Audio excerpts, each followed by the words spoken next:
স্যারের টেন আমি দাবি আমি অনুরোধ যে আমার বাবার খুনি করে দইরা তাড়াতাড়ি ফাঁসি দা মাটির তলে নিত। আমার এটাই দাবি, আমার আর কিচ্ছু নাই, আমার সব শেষ।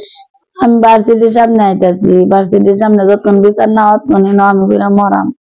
খুনি করে যতক্ষণ না ধরবা, ফাঁসি না দিবা, মাটির তলে মনোরম ছেড়ে দেম। 12 বছর পরে হইলেও আমি এটা বাসায় আমি ভার্সিটির সামনে আমি যাইতাম না। আমি গেলে যে হজা করবো তো জানোই। আমি যাই, আমি দেখতেছি তোমার দাবি দিচ্ছি, তোমরা কি হরো আর আল্লাহ বাসাইব। ভার্সিটির সামনে আমার বাবা মরছে যাবা, আমার হুকুম দেবে মারাল তো তুমি বিচার চাই, আমার বিচার তোমার করতে হবে। আর আল্লাহ টেনে করতেছে, আল্লাহ তুমি বাসায় দেও।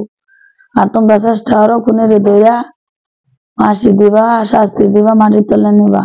বাবা আমি আর পারি না, আর পারি না। আমি ভার্সিটির সামনে গিয়ে আমার বাবারে যাবো মারছে, এইবার মরাম গিয়ে না। তোমরা যদি সেই বিচার না হরো আমার ভার্সিটির সামনে গিয়ে সবাই হজা করবো, আমার জাল লাগবোই। আমি যাইয়াম তো ওইটা যেন তার না গেছে গেলে এটাও তো আমি চাইয়াম। আমি আমি দেশবাসী সবার টাইম আমার বাবার খুনির বিচার চাই, ফাঁসি চাই, মাটির তলে নিবা, এটাই আমি চাই। আল্লাহ যদি সইতায় বাবা, আমি আর যদি তোমরা বিচার না করো, ফাঁসি না দেও, মাটির তলে না দেও, তো আমি ভার্সিটির সামনে আয়াম। আয় আমি তোমার সবার বিচার চাইম। তোমরা যত তাড়াতাড়ি পারো অত তাড়াতাড়ি বিচার করবা, ফাঁসি দিবা, মাটির তলে নিবা, এটাই বাবা। আমি আর কিচ্ছু কইবার নাই, নাইলে মনে হলো আমার বাবা যাবো মরছে না, এইবার আমি মনে হলো শেষ করে দেম জীবন।